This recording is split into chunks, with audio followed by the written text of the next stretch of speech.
Welcome students, आप सभी के अपने चैनल हाई लेवल स्टडी पर फिर स्वागत। चलिए स्टूडेंट्स, में बात क्या करेंगे, आपको समझाने का प्रयास करेंगे और बताने का भी प्रयास करेंगे। तो मेरे प्यारे स्टूडेंट जो नए जुड़े हैं चैनल सब्सक्राइब कर देंगे, लाइक कर देंगे और कमेंट कर देंगे। तो इसमें हम आपको क्या बताएंगे, एक वाक्य वाले शब्द बताएंगे, तो जिसमें आपको उत्तर एक वाक्य में लिखना होगा। तो इन प्रश्नों को पढ़ लेना है आपको और एग्जाम में 100% ये प्रश्न आपके मिलने वाले हैं। तो मेरे प्यारे स्टूडेंट देखिए, जो प्रश्न होंगे आपके लिए बेहद ही इंपॉर्टेंट होंगे, तो आपको ज़्यादा से ज़्यादा ये वीडियो अपने फ्रेंड तक पहुंचाना है, ठीक है। तो चलिए स्टार्ट करते हैं और जानते हैं पहले प्रश्न की ओर। पहला प्रश्न देखिए क्या है आपका। तो पहला प्रश्न आपके क्या है, ट्रक फार्मिंग क्या है। ट्रक फार्मिंग का तात्पर्य देखें तो ट्रक फार्मिंग हमारा क्या होता है, ये क्या होता है, व्यापारिक सब्जियों के उत्पादन के लिए इसका उपयोग किया जाता है। जो ट्रक फार्मिंग होता है इसका उपयोग व्यापारिक सब्जियों के उत्पादन के लिए किया जाता है।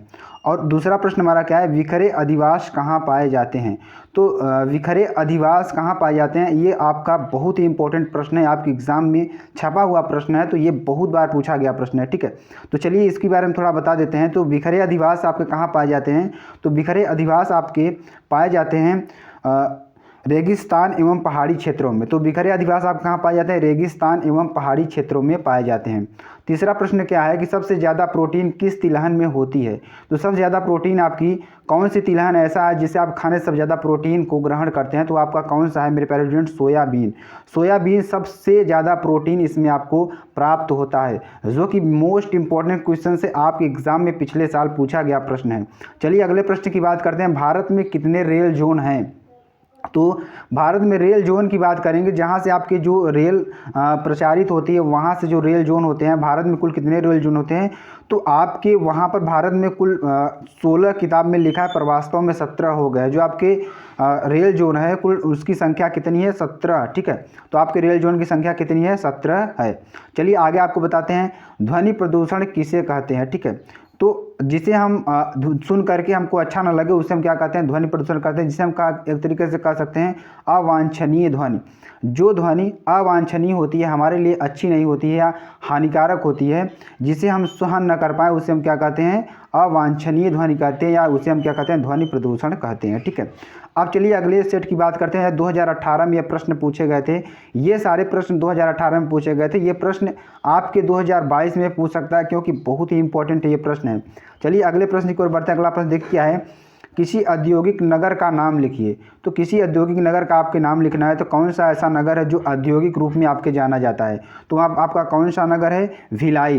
भिलाई जो नगर है आपका औद्योगिक नगर के नाम से जाना जाता है। चलिए अगले प्रश्न की ओर चलते हैं। अगला प्रश्न देखिए, इंदिरा गांधी अंतर्राष्ट्रीय हवाई अड्डा कहाँ है। जो इंदिरा गांधी अंतर्राष्ट्रीय हवाई अड्डा है आपका, तो मेरे प्यारे स्टूडेंट यहाँ कहाँ है, नई दिल्ली में स्थित है। तो नई दिल्ली में आपका इंदिरा गांधी हवाई अड्डा स्थित है। अगले प्रश्न की ओर बढ़ते हैं। अगला प्रश्न देखिए, किसी कृषि गृह कहाँ मिलते हैं। जो कृषि गृह होते हैं वो आपके कहाँ मिलते हैं। तो कृषि गृह की बात करते हैं तो आपके यहाँ पे संयुक्त राज्य अमेरिका में आपके गृह जो आपके कृषि गृह मिलते हैं, ठीक है। अब आगे आपके बात करेंगे चौथे प्रश्न की ओर, ज्वारी वन के 2 वृक्षों के नाम लिखिए। जो वृक्ष हमारे ज्वारी वन में पाए जाते हैं उन वृक्षों का नाम लिखना है यहाँ पे। तो कौन से वृक्ष होंगे, सुंदरी वृक्ष और मैनग्रोव वृक्ष होंगे, ठीक है। तो ये प्रश्न आपके लिए बहुत ही इंपॉर्टेंट है। जो भी स्टूडेंट्स नए जुड़े हैं तुरंत चैनल को सब्सक्राइब कर देंगे और लाइक कर देंगे, ठीक है। आपको लास्ट तक बने रहना है, क्योंकि लास्ट में आपको बहुत ही इंपॉर्टेंट प्रश्न आपको बताया जाएगा, ठीक है। अब देखिए अगला प्रश्न क्या है, भारत में सर्वाधिक जूट उत्पादन करने वाला राज्य कौन सा है। तो भारत में सर्वाधिक जूट उत्पादन करने वाला राज्य कौन सा है, चलिए इसके बारे में आपको थोड़ा बता देते हैं। तो कौन सा राज्य है आपका, पश्चिम बंगाल, ठीक है। कौन सा है, पश्चिम बंगाल राज्य है। तो आप लोग उत्तर भी देते चलेंगे ताकि आपको सारी चीज़ें याद होती चलें, तो आपको पढ़ने में आसानी होगी, ठीक है। चलिए अगले सेट की बात कर लेते हैं। अगला सेट आपका 2017 से लिया गया है, जो कि इसमें एक वाक्य वाले उत्तर होंगे, जो कि बेहद ही इंपॉर्टेंट है। तो आपके एग्जाम में बहुत ज़्यादा पूछा गया प्रश्न है, ठीक है।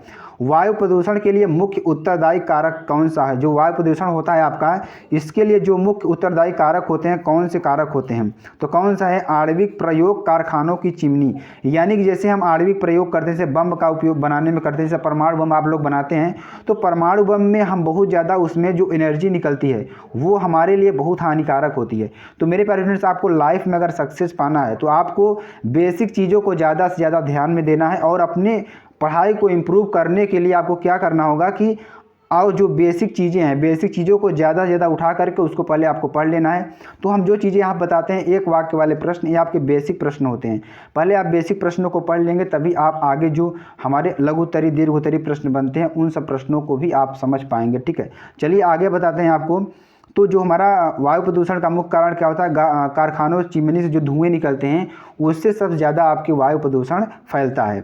अब बात करेंगे दूसरे प्रश्न की, तो मैट सेट क्या होता है। तो मैट सेट एक प्रश्न है आपका, तो मैट सेट क्या होता है, चलिए इसके बारे में थोड़ा आपको बता देते हैं। तो मैट सेट क्या होता है, एक परमाणु ऊर्जा केंद्र है। ठीक है, यानी कल्पना 1, जो आपका कल्पना 1 है, यानी कि ये क्या है, एक परमाणु ऊर्जा केंद्र है। ठीक है, तो इसी को हम क्या कहते हैं, मैट सेट का नाम से जाना जाता है। अगला प्रश्न क्या है आपका, किस खनिज को जैक ऑफ ऑल ट्रेड्स कहते हैं, यानी कौन सा ऐसा खनिज है जिसे हम जैक ऑफ ऑल ट्रेड्स कहते के नाम से जानते हैं। तो आपका कौन सा खनिज आता है यहाँ पे, तो आपका मैग्नीज को, ठीक है, मैग्नीज को हम क्या कहते हैं, जैक ऑफ ऑल ट्रेड्स कहते हैं। ठीक है, मसालों का राज्य किसे कहा जाता है। अगला प्रश्न क्या है, मसालों का राज्य।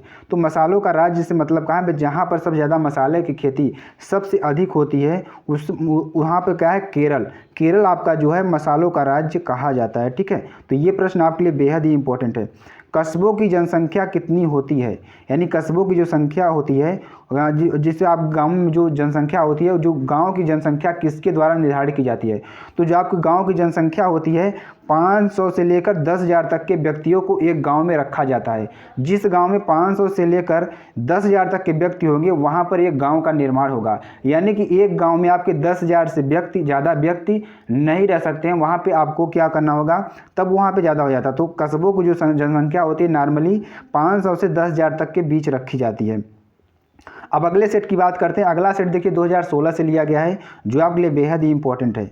तो ये भी प्रश्न आपके लिए बहुत ही इम्पोर्टेंट है। तो कृषि गृह आपके कहाँ मिलते हैं, तो कृषि गृह आपके जो मिलते हैं संयुक्त राज्य अमेरिका में मिलते हैं। ये भी प्रश्न देखिए आपका 2018 में आया था, 2016 में और 2019 में ये प्रश्न 2 बार पूछ चुका है। ठीक है, तो ये भी प्रश्न आपके लिए बेहद ही इंपॉर्टेंट हैं, इसलिए आपको कहते हैं कि इन्हीं प्रश्नों को आपको पढ़कर एग्जाम में बैठना है। तो एग्जाम में सारे टाइप्स के प्रश्न आपको पढ़ के बैठना है, ताकि जब आप एग्जाम में बैठो तो ऐसा ना लगे कि हमने ये प्रश्न नहीं पढ़ा है।